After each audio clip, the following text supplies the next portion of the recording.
Greetings to our YouTube listeners and watchers. Thank you for tuning in. And again, good morning to those of you who are here with us, and anyone on campus who might be watching on the live stream. Love to have you come down and join us.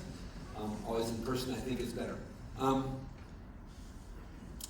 did not anticipate being here today until last night when I got a call, so I'm winging it just a bit. And not. There is a series of topics that are associated with the Caron Chapel service, and the one, we happen to be on the cusp of a new year also, so this is New Year's Eve of 23 for the YouTube watchers, and this evening the clock will shift us into 2024. The ball will drop, there'll be all sorts of hoopla, there are tons of people who are drinking too much this evening, and my dad used to call it amateur night. The topic rotation also recommences as it happens this particular Sunday.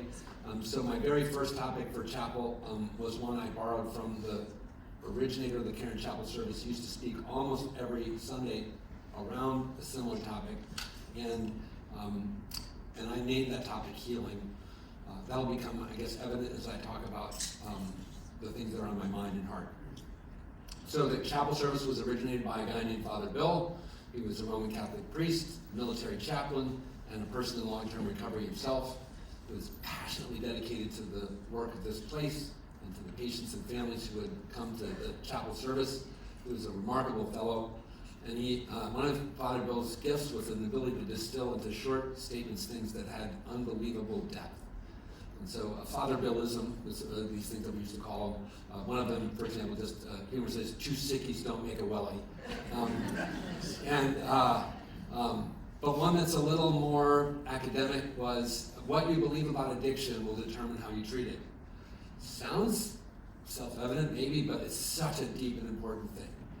So as we enter this 2024 period, it is important and relevant for those of you who came here on New Year's Eve, likely current patients, current family members, loved ones. We have a few anniversary celebrants, but you're connected to the project of recovery, and what you believe about addiction will determine how you approach this coming year. And actually what we as staff members believe about addiction approaches how we interact with you. All of our interventions, that's what they're called, are driven by the underlying philosophy and theory that our conceptualization of what the phenomenon called addiction really is. And there's been an evolution of the conception of addiction over time, and sometimes regression to older conceptions has been a part of that, and they're not nice, clean, discrete periods.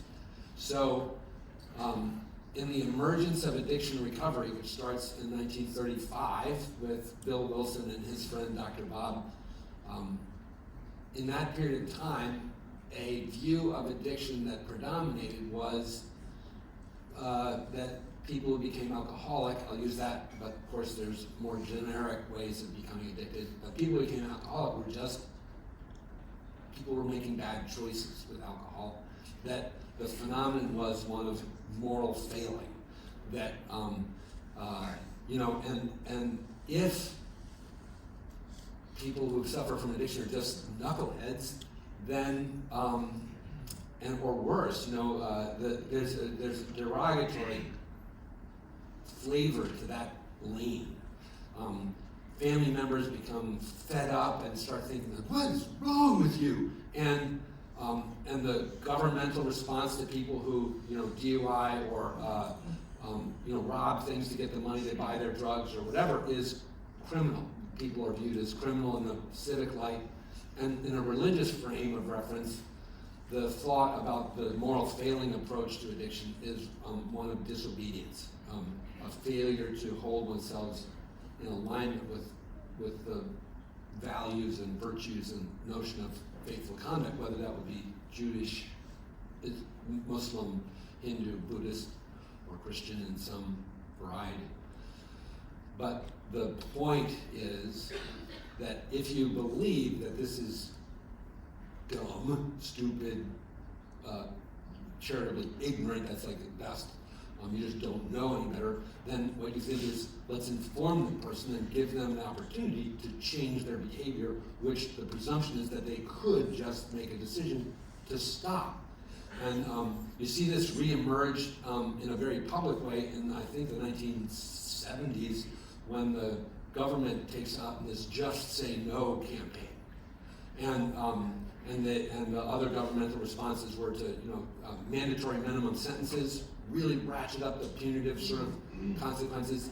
And I think there was a really strong expectation that the Just Say No, mandatory minimums, and then crack down on drug dealers was gonna clean up our streets and fix this thing. So this approach has failed miserably, and yet it persists. It really does. It persists even in me in some way. When I still see my own addict brain and addict nature manifest, I feel ashamed of it, and I'm like, what is wrong with me? And then I have to go through the retraining my brain and think, no, I suffer from a continuing and progressive illness. That's the language of Narcotics Anonymous. So this is a second option that we have, is to view addiction as a sickness phenomenon, as an illness phenomenon. And when I first came to work here in 2008, there was an immense amount of pride within treatment centers, and Caron among them, when we would approach our clients and say, this is the state of the art, and we made this turn from shame and blame to compassionate care and therapeutic modalities because we have been able to show that the addiction phenomenon meets the criteria of disease. And in fact, there are really supportive studies that were emerging in the 1980s and 90s and early 2000s where brain phenomena were able to be imaged on certain kinds of brain imaging devices that showed that the brain of a person who had been addicted to cocaine was different than the person not addicted to cocaine. And also that there was a longitudinal time to get those brain scans to start to look more similar. Recovery takes time. And there still is a deep belief, and I'm not trying to dissuade you from it, I think it's very helpful to understand that this is a thing that presents meeting the characteristics of disease. And in fact, that if you want to locate where is the disease, is it in the pituitary gland, is it in the kidneys, is it whatever, all those glands and organs can become involved, but the main place we locate addiction is in the brain. It's a brain phenomenon. And this paradigm shift is really helpful because it, first of all, decreases the shame. I just have a brain difference from other people. And also it helps us understand it's really hard to change the brain. So it takes time and tremendous amount of effort to cultivate the neuroplasticity that has a person who is in active addiction and get them to the person in long-term recovery. And one of the things that became clear as we started approaching the behavioral health frame from a neurocognitive perspective was insights about how the brain works. The brain science is still really primitive. We had a guy here maybe 10, 15 years ago, a lecturer from the Pentagon who was a neuropsychiatrist, brilliant guy, and he said, brain science today is at the level where we're looking at the brain like I'm looking out there and I'm going, bird, tree, and this is to some extent really, really true, because we have, for example, depression medications that we know can help a certain number of people, but you have a person who presents with very similar symptoms to another person, and you give them the same antidepressant, and one person does really well, and another person that's not only doesn't really help, but it can pivot and go the other way. So we have medications that affect the brain, but we don't know exactly what's going on in there. It's a fascinating part of the human person and clearly essential to sentience and soulfulness and motion and all that stuff. I have my own brain stories, but I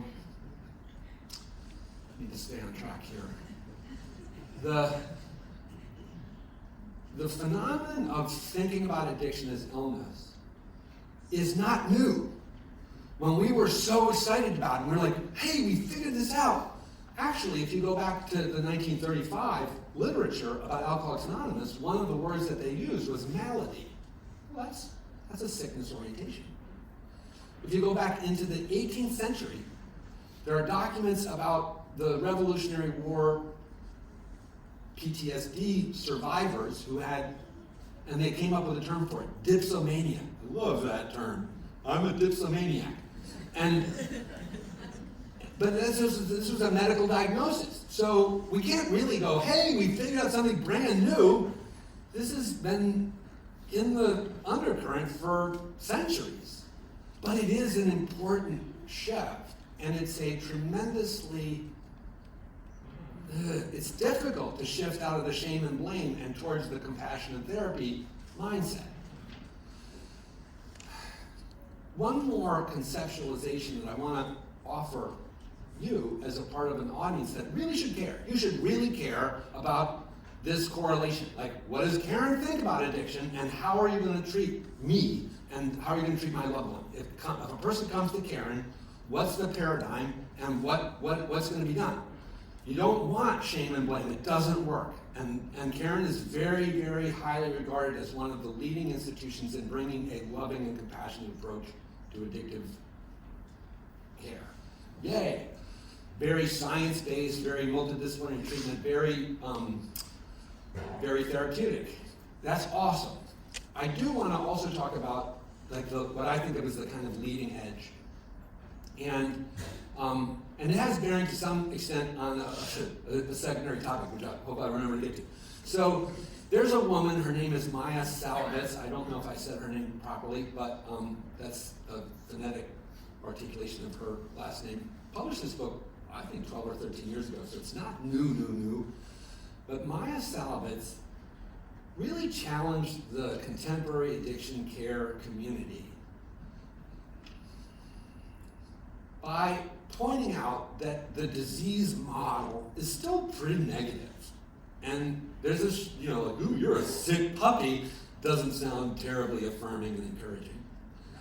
She's a person who has found freedom from long-term substance use, and yet she has wanted to find another kind of type of language, very, very educated researcher. And what she noticed, which is worth noticing, is that there's something similar between addiction and recovery and people who have learning differences or learning challenges. We've gotten away from calling these learning disabilities to these other terms. I really like the idea of learning difference. It's headed in the direction that I think is wise for us to go in. And I was doing a little research at like 7 o'clock this morning going, I have to speak this morning. And there are 5 recognized families of learning difference that you learn as an educator if you're teaching, secondary and early education kids. You have to learn about these learning differences because I'm old enough, if I look at my grandchildren's math textbooks, I'm like, what is this? Because they don't teach math the same way or whatever, and it's disorienting for me because I think I was taught the right way. But one of the reasons why pedagogy has changed is because now what we've realized is that we can help more people learn things like math and verbal skills if we acknowledge that different people learn differently.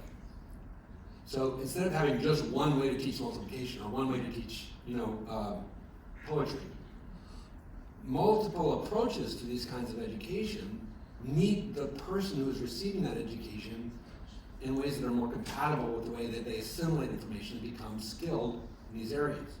So when I was growing up, there were people who just you thought, oh, that person just sucks at math. Well, what's been discerned is that that's a naive and an unhelpful framing, and that a person who may not learn math as quickly as I learned it using the methods that I learned it may become very skilled at math if we widen the number of ways we approach it. So this is what I'm trying to be brief, but what's awesome about the way we come to see people have learning differences is we see them as normal, and as we see them with compassion. They may have dyslexia, dysgraphia, dyscalculia, or I think there's 4 those, and then there's these attention-related disorders, right? And those are the big five. And what we've come to understand is that that person can flourish and thrive in an academic environment and acquire the skills to become, when I was growing up, I was a lawyer or doctor, but who cares? Like, it could become a great musician, could become a great, manager in a large corporate environment, a great financial person, whatever, if they are provided supports and accommodations to help them flourish in spite of the fact that they're different. They're neurocognitively outside of a typical frame that we used to measure everybody against. Doesn't mean that they're bad or wrong people, it's just, how you look at text might be a little funky, or how you look at numbers might be a little funky. Dyspraxia, that was the one I could think of. How you try to put something together may throw you off. Well, what if the addiction brain is just a difference that doesn't need to be cast as like disease, but just like you're just quirky, you're just weird, you're just not the ordinary duck, you're a little out in the ordinary.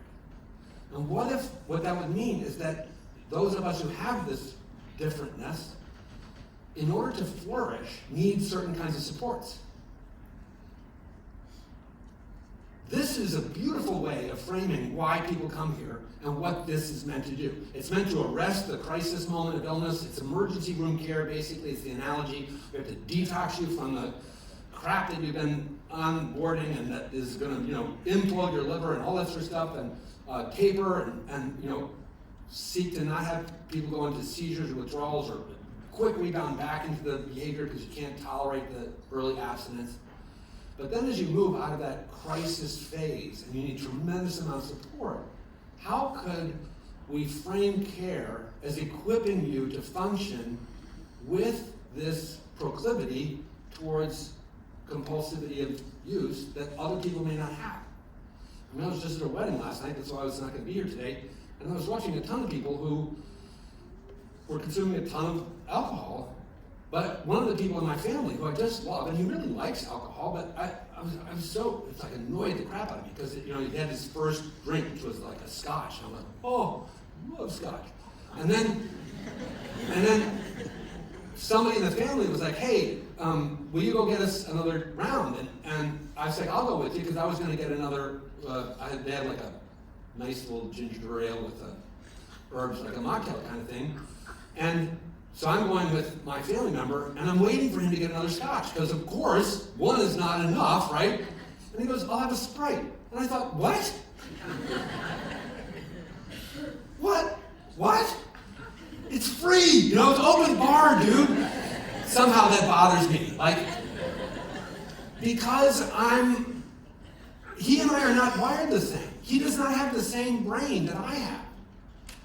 I said once to my wife, as I began to court her and get to know her and was observing her infrequent and rather unpredictable pattern of consumption of alcohol, I said, God damn it, if I could drink like you, I would drink every day.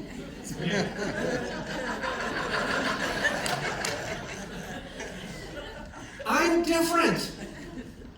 It doesn't mean I'm bad, it doesn't mean I'm defective. It just means that I don't respond to the stimulus in the same way as other people. And one of the key support is community. And this is a long-term thing, right? We don't fix dyslexia with a pill. We don't fix attention disorders with it. We can treat some of the symptoms with medications, but they're chronic medications. People keep thinking, I'm going to go and do ayahuasca, right? I'm going to go get high to stop getting high. It's a failed notion of what the illness is. It's a desire, it's an indication of this notion that something quick that I ingest will fix me. I'm not saying that those medications may not have a place down the road. They will, perhaps, in the early phases. But the long-term solution, it's like New Year's resolutions. New Year's resolutions are almost pointless to undertake. The evidence is in. Like, I'm going to stop chocolate or whatever. Talk to the person in February. They can't even remember. And it's because that framing is wrong, right? one of the things that I posted on Facebook the other day was, there's a prayer that I love. You're going to hear it later this morning. And I was trained in my first seminary training in a Methodist school, which is a variety of Protestantism. And the patrons of Methodism were John and Charles Wesley, 17th, 18th century Oxford-educated Anglican priests who came to the colonies with an evangelical mission, but to help people grow in their faith and to become better human beings. It was not a bad movement. And when they came around to December 31st, I don't know how much revelry, I don't know if the New Year's Eve was the thing at that point the way it is today, but their thing was they held a thing they called a wash night service. And wash night services you can still find. There are still faith communities that hold wash night services on December 31st, but I would have never appealed to me years ago, and probably wouldn't have appealed to you. But the notion of the wash night service was to recommit oneself to a life in faith, where God is in control, rather than I'm going to put chocolate. Can you tell I have an issue with chocolate? So it was a comprehensive decision about how to live one's life, rather than a fasting from a particular thing or an incremental whatever. And this is what is lurking behind Maya Salovitz's portrayal of addiction. It's the option for us to undertake a change in how we see ourselves that will persist beyond the new year. It's just like, is December 31st important? Yes and no. It's important when you start loving yourself. When you start, this can help family members, because you can look at your family member you wanted to beat over the head with a 2x4 and suddenly realize that they really couldn't help themselves. Just as much as the person has dyslexia. You don't go, you need to get those digits right? You would never do that. So, just like that opening music, which is so gentle.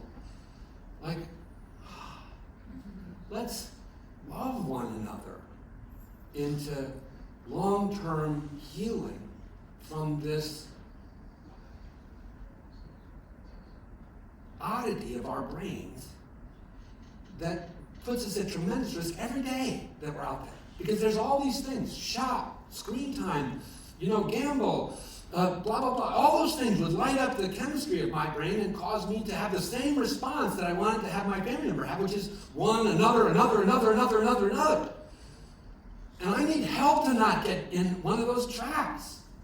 And I need other people around me who can go, yeah, it's probably not a good idea. And I did that and I've stopped, right? The good news is that recovery is possible. The good news is that we can flourish and thrive.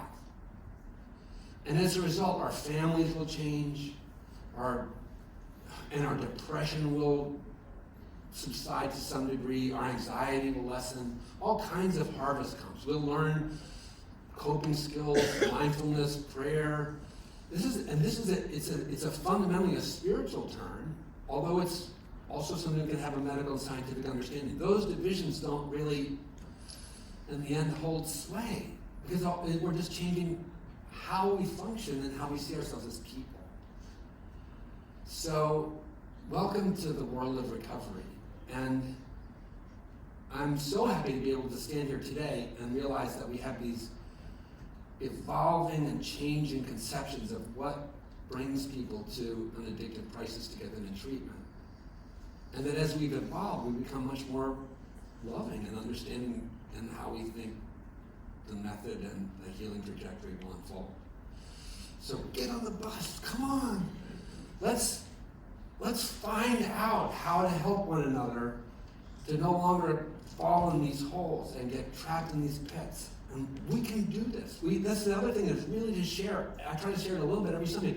We have great evidence that recovery is possible, that people can thrive, and people who undertake the recommendations of the treatment here overall do incredibly well. It doesn't mean they never drink again, but the long-term outcomes from coming to a place like this are turning out to be so much better than we understood 20, 30, 40 years ago. So pat yourself on the back. Touch yourself a little bit in the heart. Stop being so oh, I'm so defective. You're just different. But there are ways to embrace the differentness and not have it derail your life. So we can actually celebrate in just a few minutes. We're going to celebrate a couple people. We're going to mark that 1-year milestone, which is unbelievable. And God willing, next year I'm going to celebrate a few decades. So next week. And yeah, this really does work, and I'm glad that you're on board. Thanks so much.